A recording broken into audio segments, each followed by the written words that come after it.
Maladie la plus ancienne et la plus partagée, le cancer touche tous les êtres vivants, y compris les plantes, depuis la nuit des temps.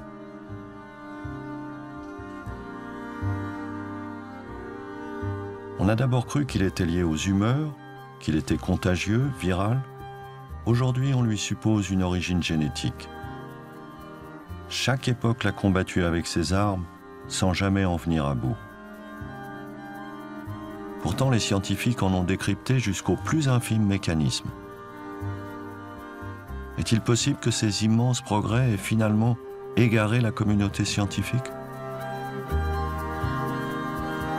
Aujourd'hui, il semble très probable qu'on se soit perdu dans le détail, qu'on se soit trompé de focale, qu'on ait regardé les détails du moteur de la voiture, alors que c'était vraiment pas ça le problème. La recherche a tendance à se focaliser sur les détails au lieu de regarder le tableau dans son entier. C'est l'arbre qui cache la forêt. Einstein a dit « Une idée qui ne semble pas folle au départ à la plupart des gens n'a aucun avenir. »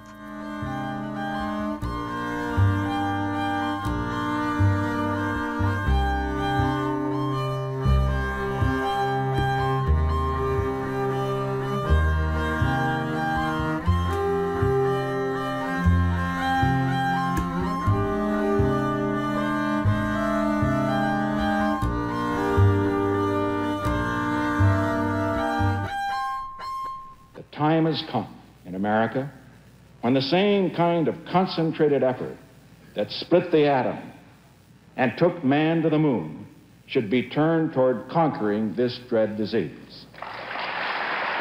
Cela fait maintenant plus de 40 ans que la guerre contre le cancer a été déclarée par différents gouvernements. Le cancer ne sera pas vaincu en un jour, mais un jour, il le sera.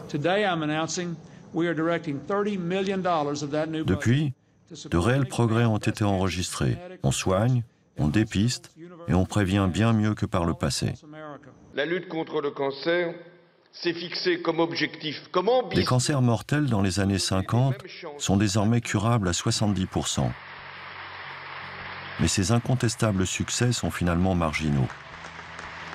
En dépit des milliards investis dans la recherche depuis près d'un demi-siècle, la mortalité par cancer n'a pas chuté autant qu'on l'espérait. La maladie tue encore 8 millions de personnes chaque année. Mais connaît-on si bien cet ennemi? Et d'abord, comment le définir? Le cancer, c'est une prolifération dangereuse de certaines cellules dans le corps. Vous voyez, si tout se fait de façon harmonieuse, le corps grandit, c'est ce qui se passe chez l'enfant ou dans le développement embryonnaire. Ça, c'est une multiplication cellulaire, on va dire, normale, parce qu'elle est harmonieuse et coordonnée. Quand une prolifération cellulaire ne respecte pas cette harmonie, sort en gros du groupe, on appelle ça un cancer.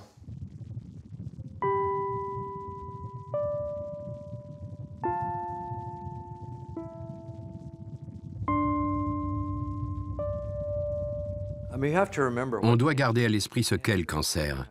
C'est une sorte de cellule traître à l'intérieur de votre corps, et c'est ce qui la rend si diabolique et si difficile à traiter.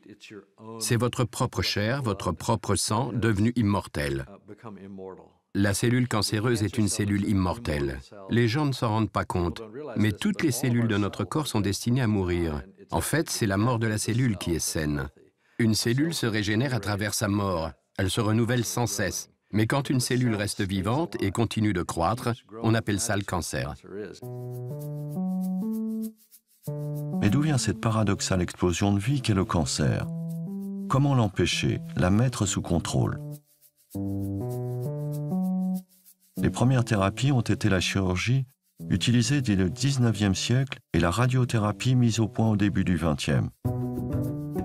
Elles ont pour cible les tumeurs, ces amas de cellules cancéreuses qui se forment au sein d'un organe.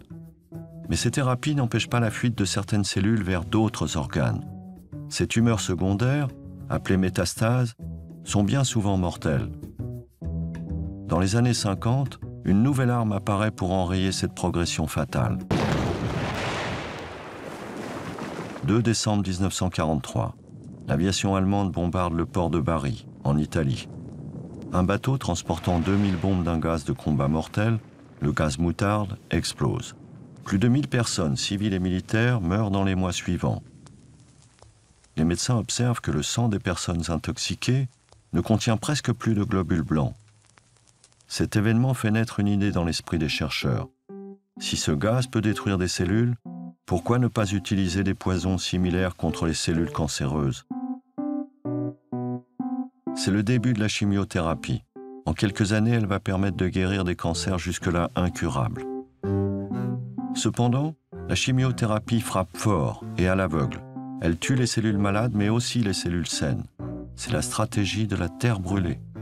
Une thérapie épuisante pour l'organisme, dont les effets secondaires vont de la nausée à la perte de cheveux, l'anémie et autres dysfonctionnements immunitaires.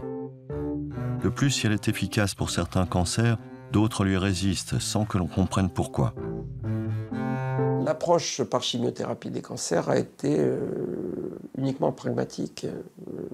On ne sait pas pourquoi telle tumeur répond spécifiquement à tel agent. Ce que nous avons suspecté, en tout cas, c'est de penser que l'action de la chimiothérapie était d'autant plus importante qu'elle agissait sur des cellules à développement rapide. C'est pour ça que les tumeurs pédiatriques ont été de bonnes cibles. Mais il s'avère que cette explication n'est pas suffisante. Donc, vous savez, on a fait des progrès, mais on n'a pas forcément compris pourquoi on faisait ces progrès. Malgré ces avancées thérapeutiques, le processus cancéreux garde bien des zones d'ombre. Dans les années 70, on croit enfin avoir percé l'énigme. Les chercheurs Harold Varmus et Michael Bishop observent pour la première fois que l'ennemi pourrait venir du noyau de nos cellules. Il serait même embusqué dans nos gènes. Cette découverte sera récompensée par un prix Nobel. Pour bien comprendre, il faut revenir au fondement de l'approche génétique. Elle postule que l'ADN contrôle tout dans notre corps. Le cancer proviendrait d'un dérèglement des codes régissant notre organisme. Avec un gène abîmé, muté, cassé, les cellules échappent au programme génétique. Si certaines cellules échappent à ce contrôle, ce qui est le cas du cancer, elles échappent au programme génétique. Et pour échapper au programme génétique, c'est ce qu'on appelle une mutation. Elles modifient leur propre ADN est modifié, le système de contrôle est cassé, et elles échappent à ce contrôle par la génétique. Et c'est ce qu'on appelle aujourd'hui la théorie génétique ou la théorie mutationnelle du cancer, qui consiste à dire que le point de départ, l'origine du cancer, c'est des mutations qui surviennent dans les cellules cancéreuses. Une nouvelle ère s'ouvre. Avec de nouvelles méthodes, les chercheurs traquent les oncogènes, ces gènes dont la mutation est à l'origine du cancer. Robert Weinberg est l'une des figures emblématiques de cette approche génétique. Dans le sillage des chercheurs Varmus et Bishop, ces travaux ont considérablement éclairé les étapes biologiques de la formation des cancers. En 1978, on a initié une procédure expérimentale qui nous a permis de démontrer, un an plus tard, qu'en observant l'ADN d'une cellule cancéreuse, on voit qu'elle contient de l'information génétique endommagée. Cette information cause une prolifération incontrôlée des cellules cancéreuses humaines. L'ADN observé s'est avéré contenir un gène directement en cause dans le cancer qu'on a appelé un oncogène. Un oncogène est la forme abîmée d'un gène qui se trouve dans l'ADN de tous les humains. Sous l'influence des carcinogènes chimiques, le gène mute, de sorte que son information séquencée altérée crée un oncogène qui pousse la cellule à croître hors proportion, sans que rien ne vienne contrôler cette croissance qui débouchera sur des milliers, des millions, des milliards d'autres cellules cancéreuses. Ces recherches sur l'oncogène concentrent alors de considérables moyens financiers et humains. On investit des milliards dans l'appareillage technologique, on trace la carte du génome humain et on pense bientôt tout savoir de nombreuses maladies et notamment du cancer. L'approche génétique s'impose comme une voie unique et devient le nouveau paradigme en cancérologie. Je pense vraiment qu'il y a un engagement considérable en faveur de la génétique dans nos instituts nationaux de santé.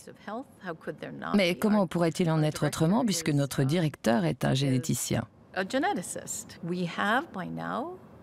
Il y a aujourd'hui une énorme infrastructure de sociétés biotechnologiques. Elles ont été créées dans les 50 dernières années et elles étudient la génétique de ceci ou de cela. Aujourd'hui, des dizaines de pays à travers le monde sont engagés dans la course pour séquencer, découvrir le génome du cancer. La connaissance du cancer progresse très rapidement, car nous comprenons la génétique et le génome, et nous pouvons établir le catalogue des mutations. Le scientifique canadien Thomas Hudson dirige un vaste consortium international qui, à l'heure actuelle, achève le séquençage de 25 000 tumeurs. Le fait non seulement de découvrir les gènes du cancer, mais de comprendre rapidement leur biologie et surtout d'essayer de trouver des traitements pour les cancers majeurs, c'est devenu de la routine.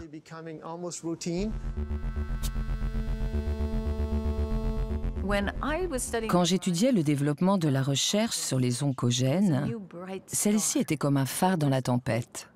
C'était un réel espoir. Les gens pensaient qu'on avait touché à la cause, au fondement du cancer, et que cela mènerait finalement à des solutions en termes de traitement. C'est à la fin des années 90 que sont mis au point des médicaments capables de modifier l'action des gènes qui seraient à l'origine de cancers. À côté des chimiothérapies, les thérapies ciblées, aux effets secondaires bien moindres, semblent plus subtiles et beaucoup moins destructrices.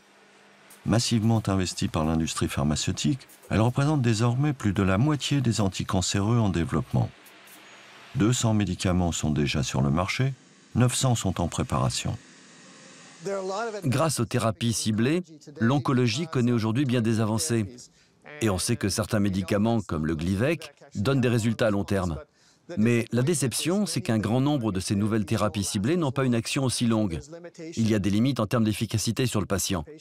Cela peut marcher 3 mois, 1 an. Mais très souvent, la maladie revient et parvient à vaincre cette résistance. On crée des médicaments comme le Glivec ou l'Herceptine qui ont permis d'indéniables progrès dans le traitement de certaines leucémies ou de cancers du sein. Mais pour la majorité des autres cancers, les résultats sont décevants.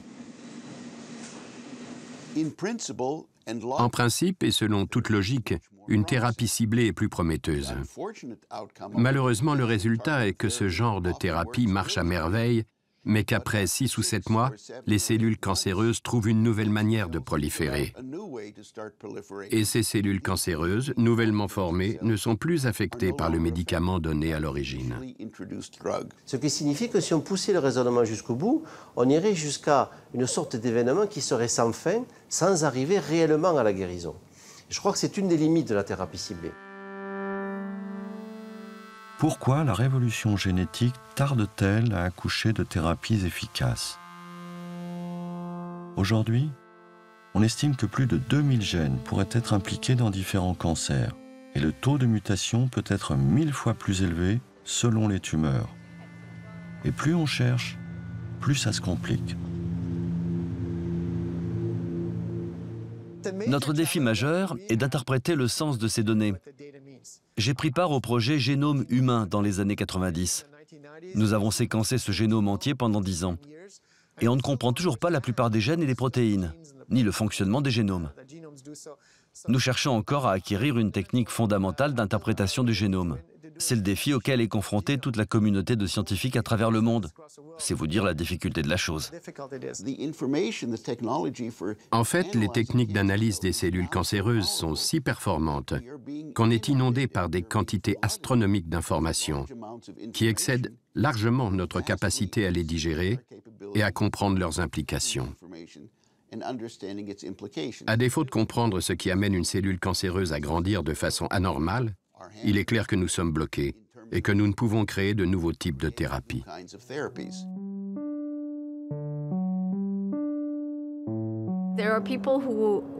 Il y a des gens qui, de manière très cynique, disent « Quand on a un marteau, tout problème devient clou. Ici, les clous, ce sont les gènes du cancer. Comme on a les outils de la génétique moléculaire, on peut aller taper sur ces gènes. Donc si on se pose la question, est-ce que c'est la meilleure manière d'étudier le cancer? La réponse est oui, en un sens, si on considère les outils dont les gens disposent. Mais est-ce que c'est la solution au problème du cancer? Au début des années 90, des associations de patients se sont créées pour protester contre cet engouement pour la génétique, dénonçant son manque d'application thérapeutique. À San Francisco, des femmes atteintes du cancer du sein ont formé la Breast Cancer Action, une association dont le but est de faire sortir la cancérologie de ses ornières. Elles luttent en particulier contre les dogmes du tout génétique.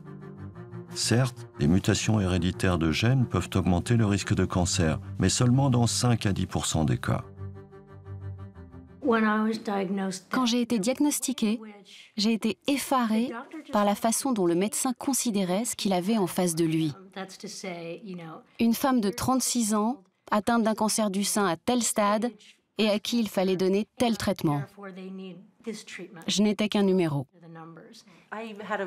J'avais un médecin très intelligent qui, un jour, m'a dit « Vous n'avez pas d'antécédents de cancer dans votre famille. C'est impossible que vous ayez un cancer du sein. » Et je faisais « Ok ».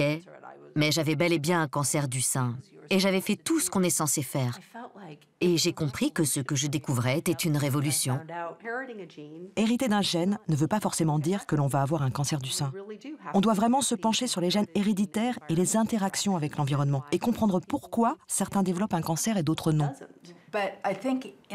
Mais je crois que ces 10 ou 15 dernières années, on s'est presque exclusivement concentré sur la génétique.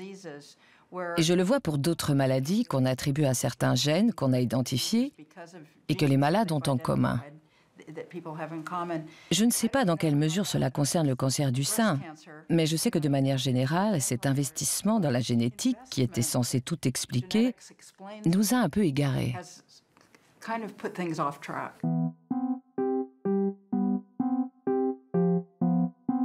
Est-il possible que la communauté scientifique se soit finalement engagée dans une impasse? Que nous fassions fausse route depuis 30 ans? Nous sommes restés le nez sur les détails. Et c'est comme si l'arbre nous avait caché la forêt. Peu à peu, la vision d'ensemble est devenue moins importante. Dès les années 70, les travaux de Mina Bissell tentent à prouver que le cancer naît d'une interaction entre les cellules et leur environnement. Cette biologiste américaine est une des premières à avoir remis en cause la théorie génétique du cancer. Quand vous prenez des cellules d'une personne ou d'un animal et que vous les mettez en culture, vous voyez que les gènes ne sont pas fixes. Ils sont régis par le contexte. Ils sont régis par le micro-environnement.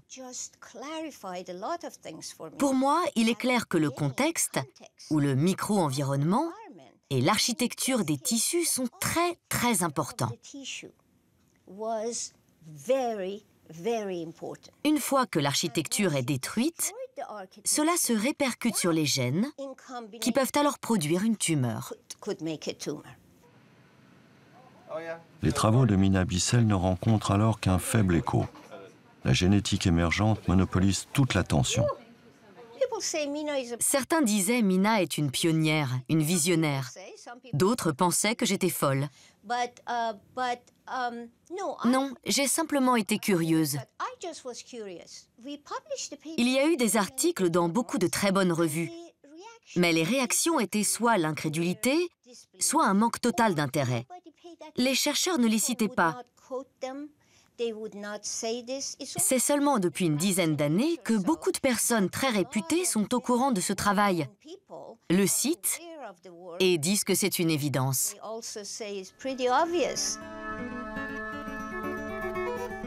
Pour comprendre le cancer, faudrait-il alors changer de focale? Envisager la cellule dans ses relations avec son environnement? Considérer la façon dont elle respire, se nourrit, se développe? L'observer comme on observerait un animal ou une plante évoluant au sein d'un écosystème?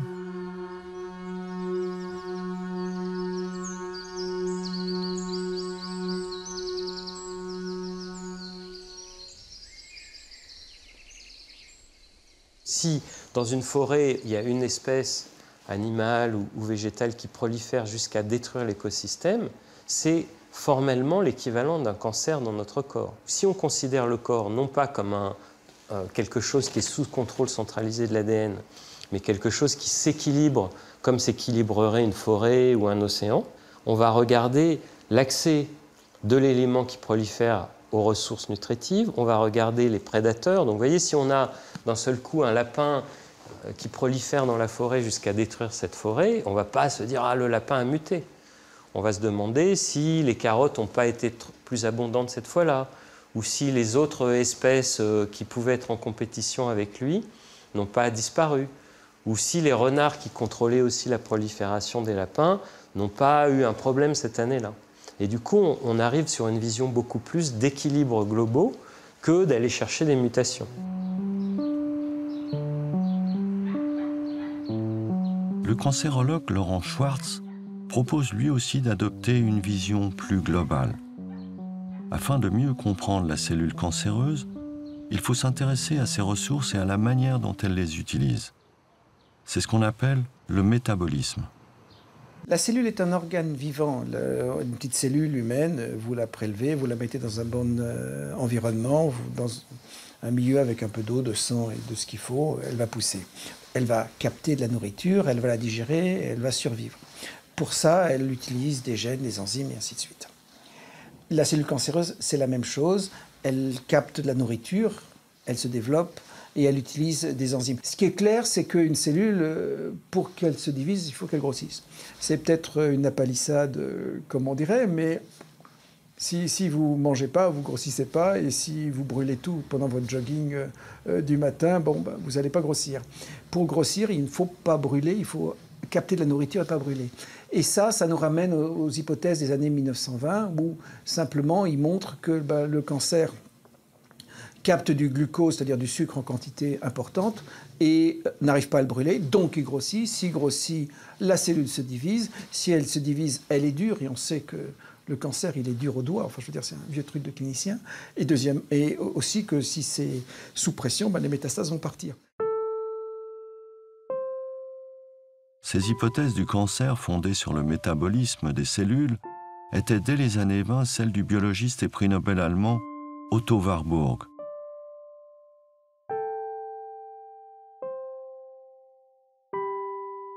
Alle Krebszellen, welches auch die entfernten Krebsursachen sein mögen, sind ausnahmslos als gärende Körperzellen erkannt worden, die also die letzte und allgemeine Ursache des Krebses sind. Pour Otto Warburg, le métabolisme a un rôle clé dans l'apparition du cancer. Il renvoie à la façon dont nos cellules se nourrissent et à la façon dont elles digèrent ou pas le sucre, le gras et les protéines qu'elles absorbent. La cellule normale capte par exemple le glucose, le dégrade une première fois, puis le transforme au sein des mitochondries, qui sont les poumons de nos cellules. Pour cela, elle a besoin d'oxygène. Quand tout fonctionne, les nutriments sont brûlés et transformés en énergie. La cellule cancéreuse, elle, se comporte comme si elle était privée d'oxygène. Sans oxygène, elle ne parvient pas à brûler le glucose et en tire très peu d'énergie. Pour compenser, elle en consomme des quantités accrues qu'elle ne parvient toujours pas à digérer. Ce faisant, elle fermente et se divise alors sans cesse. C'est ce qu'on appelle l'effet Warburg.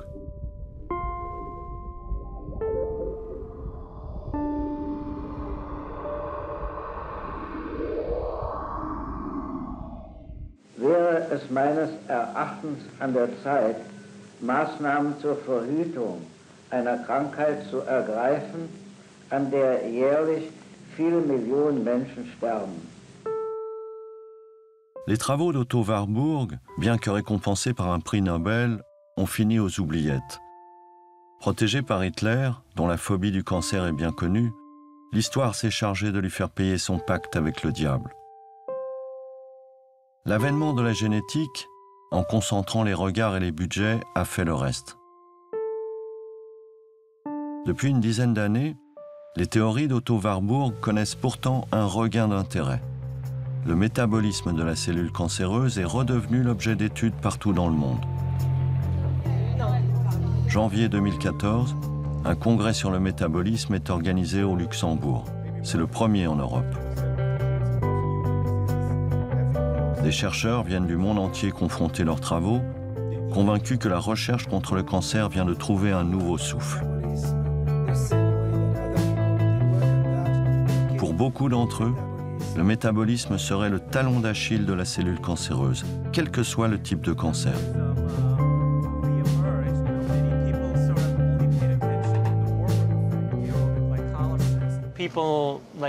Les gens comme moi se sont dit qu'au lieu de s'attacher uniquement à ces modifications génétiques et d'accorder autant d'importance à toutes ces analyses bioinformatiques et au séquençage intensif, on devrait plutôt prendre du recul et réfléchir différemment au cancer. Le chercheur américain Navdeep Chandel a commencé à s'intéresser au métabolisme alors qu'il était encore étudiant à la fin des années 90. À l'époque, tous les regards sont tournés vers la génétique, mais c'est cette piste, selon lui négligée, qui retient son attention. Étudier le métabolisme du cancer est une de ces alternatives. Maintenant, on n'étudie plus les gènes, on regarde les voies métaboliques. Et d'ailleurs, on les connaît depuis 50 ans. Pas besoin de découvrir quoi que ce soit de nouveau. Bon, il y a bien encore de petites choses à découvrir dans le métabolisme, mais globalement, la cartographie des voies métaboliques est déjà faite. Ce qu'il faut faire, c'est revenir en arrière pour voir comment elles se reconnectent dans un contexte cancéreux. Ces voies métaboliques sont un bien meilleur objet d'étude que tout ce qui se trouve dans le noyau de la cellule. C'est mon avis en tout cas. Si les mutations génétiques ne sont plus l'événement premier mais secondaire du cancer, qu'est-ce qui le provoque? Sur quoi pouvons-nous concentrer nos efforts pour faire reculer la maladie ou prévenir son apparition? Il y a des tas de moyens de réduire le cancer. L'un d'eux serait de combattre l'obésité. L'obésité est le pire facteur de risque de cancer. L'une des choses que je conseille, c'est de réduire l'apport en sucre. Le métabolisme est lié à beaucoup de facteurs et l'obésité en fait partie.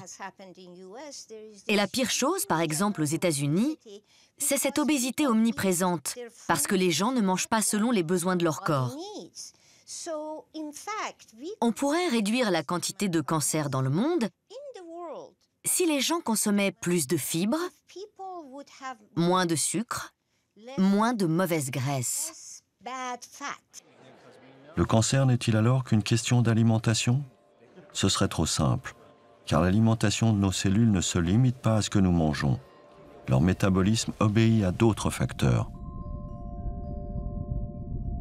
Pour le cancer de l'adulte, très fréquemment, il y a une phase inflammatoire. Alors ça s'appelle l'alcoolisme, qui vous donne une hépatite, le foie qui grossit, une cirrhose, le cancer du foie. Le tabagisme chronique, comme si j'allais fumer, qui donne la bronchite chronique, la toux et le cancer du poumon. Il y a cette séquence que l'on retrouve pratiquement tout le temps, qui est inflammation, fibrose, cancer. La cellule, si elle survit, elle est gorgée de nourriture.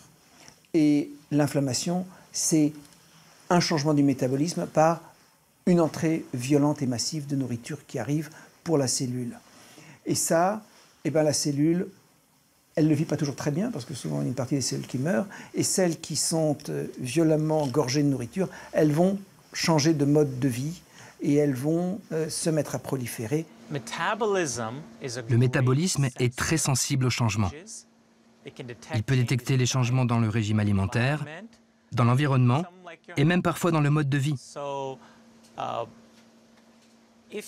Si on a les mêmes gènes depuis 10 000 ans, et que ce qui change, c'est le régime alimentaire, l'environnement et les habitudes de vie, le premier élément qui va refléter ces changements de régime, d'environnement ou de mode de vie, c'est le métabolisme.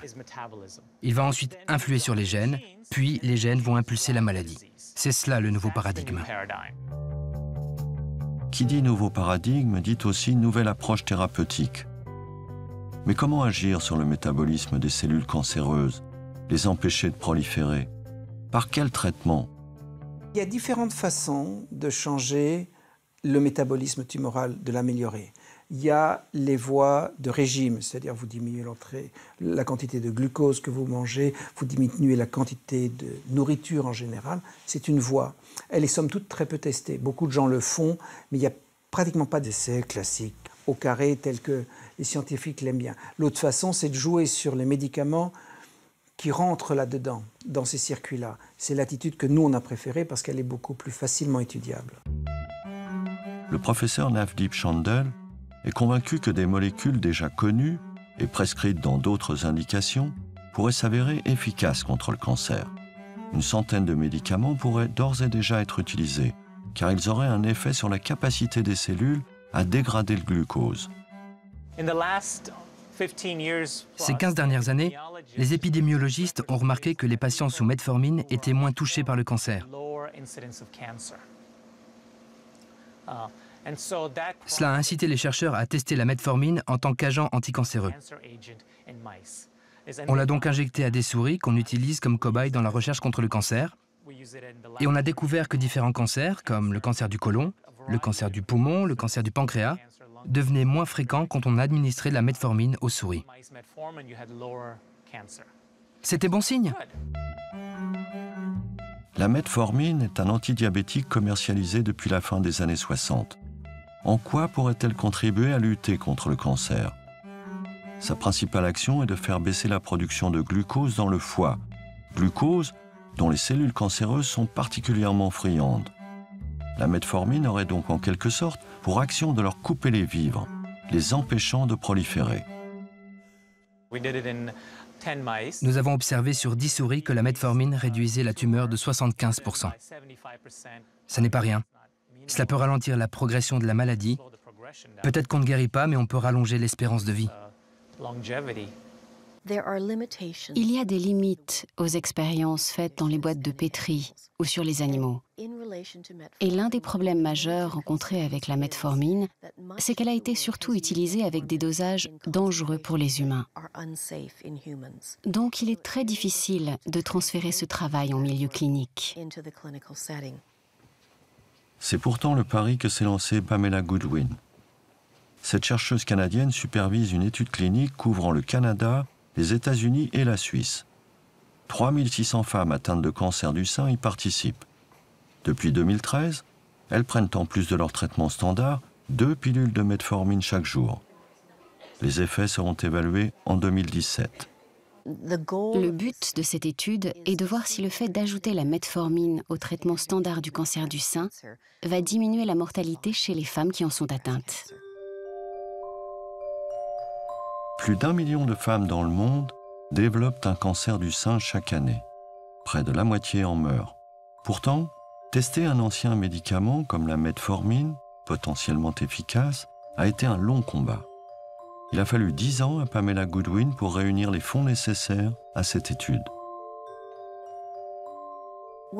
Quand des scientifiques comme moi ou d'autres s'intéressent à la metformine et veulent développer un médicament déjà disponible sur le marché en tant que traitement anti-cancer, c'est très difficile.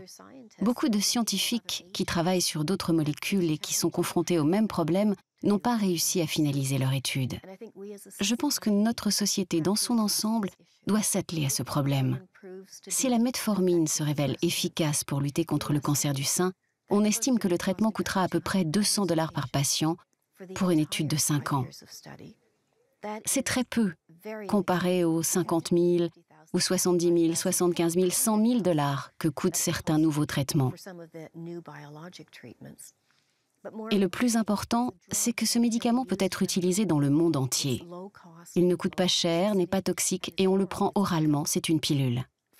Pour le meilleur comme pour le pire, l'essentiel du travail de recherche est mené par les sociétés pharmaceutiques. Ces sociétés apportent une contribution énorme à la recherche contre le cancer. Mais elles se concentrent sur des médicaments qui sortent de leur laboratoire et avec lesquels il y a du profit à faire.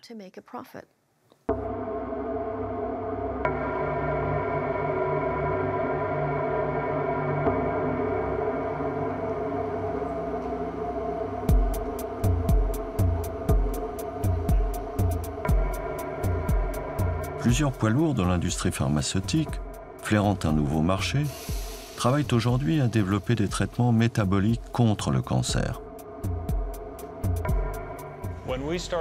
Lorsque nous avons fondé la société en 2002, en privilégiant l'approche métabolique, nous faisions partie des 20 ou peut-être des 40 personnes qui avaient entendu parler d'Otto Warburg. Parfois, nous rencontrions des investisseurs potentiels plus âgés que nous, 60 ou 70 ans, et quand nous leur décrivions ce que nous faisions, ils s'exclamaient « Ah oui, vous travaillez sur l'effet Warburg ».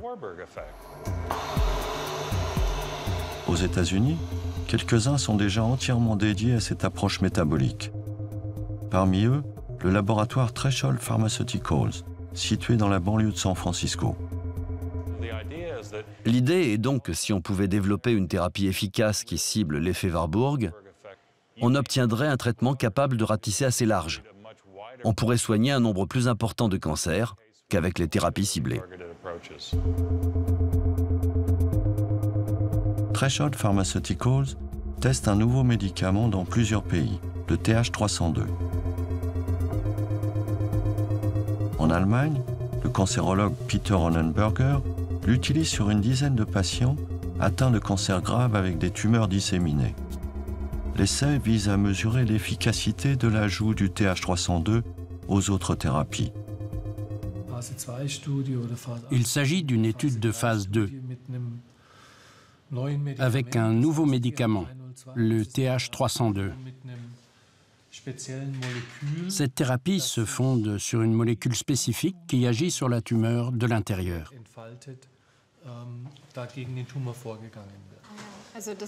Donc cela veut dire, si je comprends bien, que c'est une action très localisée.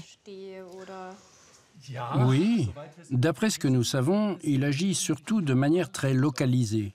Il est activé là où le métabolisme de la tumeur présente une anomalie. Dans le cadre des études thérapeutiques, nous essayons d'apporter une preuve d'efficacité. Cela se traduit d'une part par le fait que les tumeurs rétrécissent, ce qui est déjà un signe positif, mais avant tout, il s'agit de prolonger la durée de vie des patients. Combien de temps va durer le traitement? Habituellement, le pré-traitement dure 6 semaines. Il faut un certain temps pour évaluer la modification du métabolisme. C'est la première fois que nous utilisons ce médicament sur un nombre important de patients qui sont en début de traitement. Et à quel effet secondaire dois-je m'attendre? Il peut y avoir des répercussions sur la moelle osseuse. Par exemple, les globules blancs peuvent fonctionner moins bien ou diminuer. Mais en général, au début du traitement, il y a peu d'effets secondaires.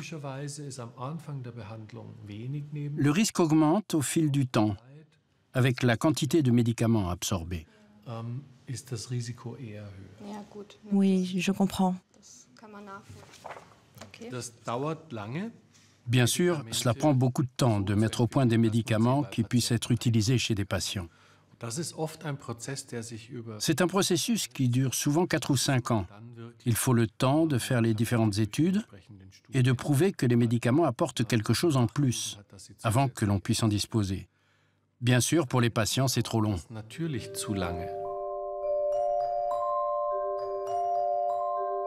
À cause du temps très long que demande la mise sur le marché d'un nouveau médicament, beaucoup de malades n'ont que peu d'espoir d'essayer un nouveau traitement, même si celui-ci a de bonnes chances de prolonger leur durée de vie.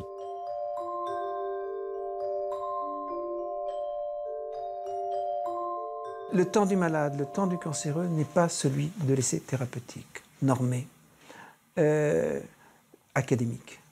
Ils sont pressés et ça se comprend. Si je veux m'en sortir, il faut que je casse mon schéma de vie.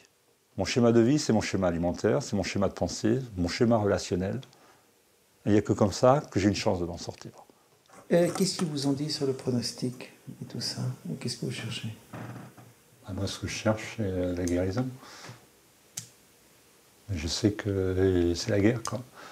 Donc, pour moi, Ils m'ont dit, on va vous faire un traitement d'abord 3 mois, on va voir. Donc je leur ai demandé les chances. Donc le médecin m'a dit 30% de chances que la tumeur régresse, 30% de chances qu'elle se stabilise, 30% de chances que ce soit inefficace.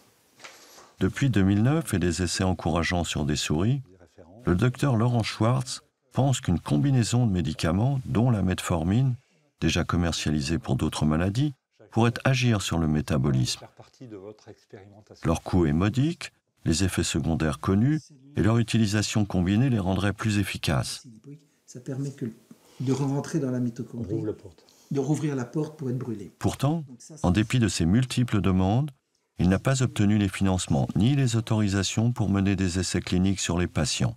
Tout ce qu'on a fait a été publié de nombreuses fois dans des revues internationales reconnues, et il n'y a eu aucun écho.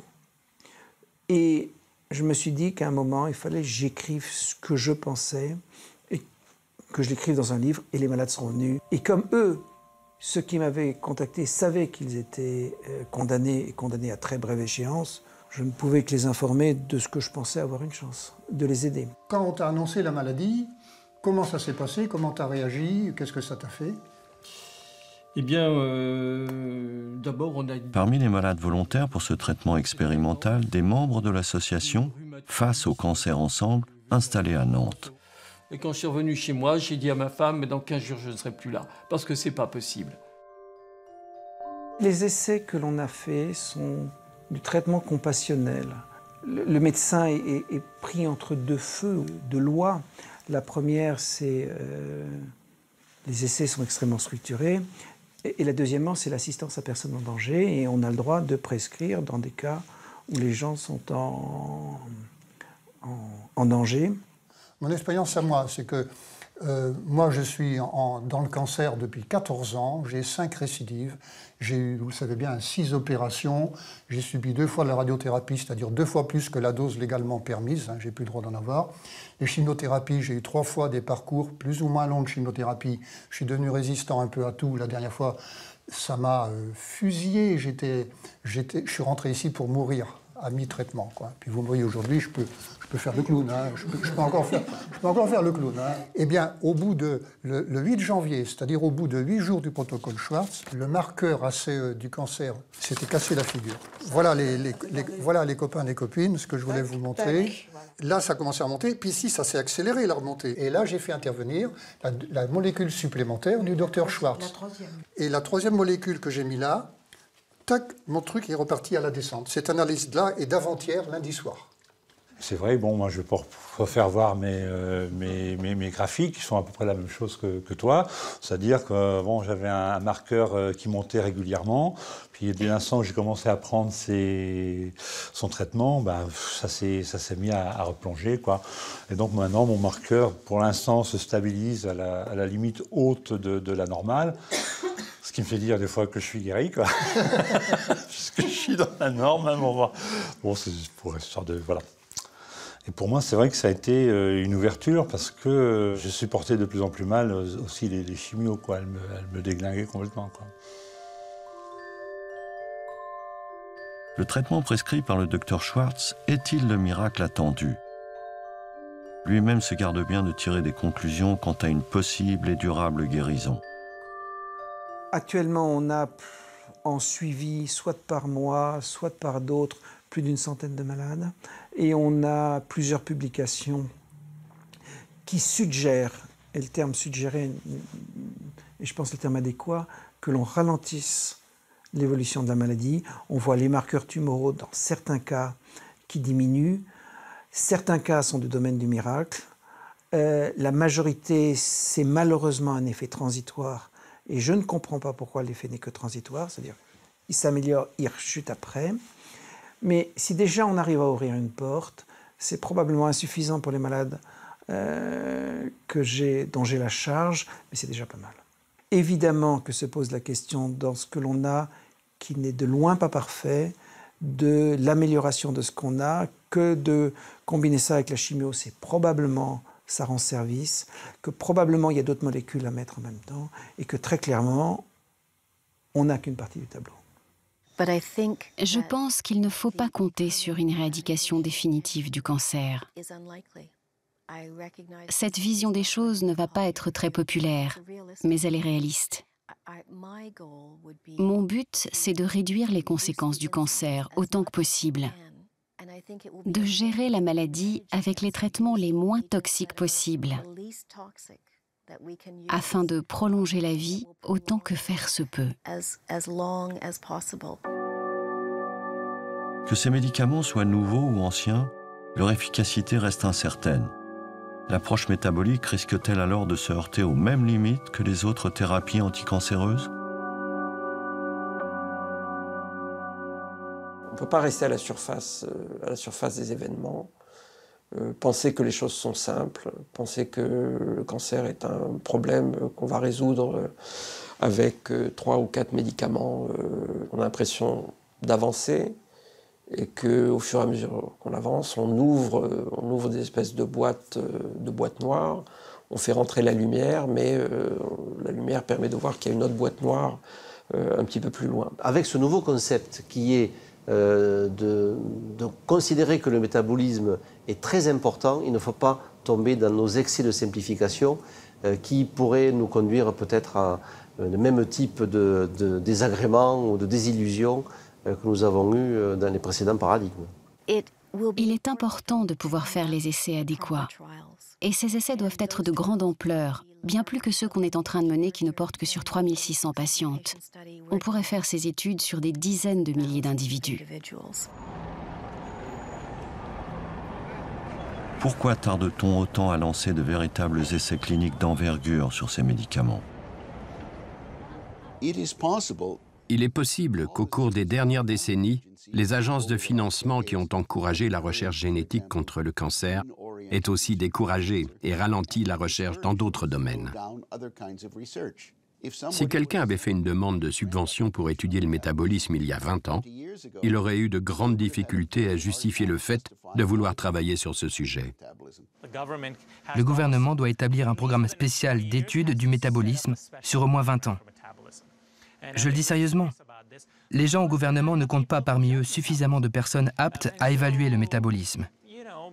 Il faudrait qu'ils disent « Voilà, nous affectons une partie du budget au métabolisme, nous comptons sur les gens qui s'y connaissent pour prendre les décisions et nous allons encourager d'autres chercheurs à s'y intéresser. » Mais j'ai bien peur que pour le moment, il y ait un certain conservatisme.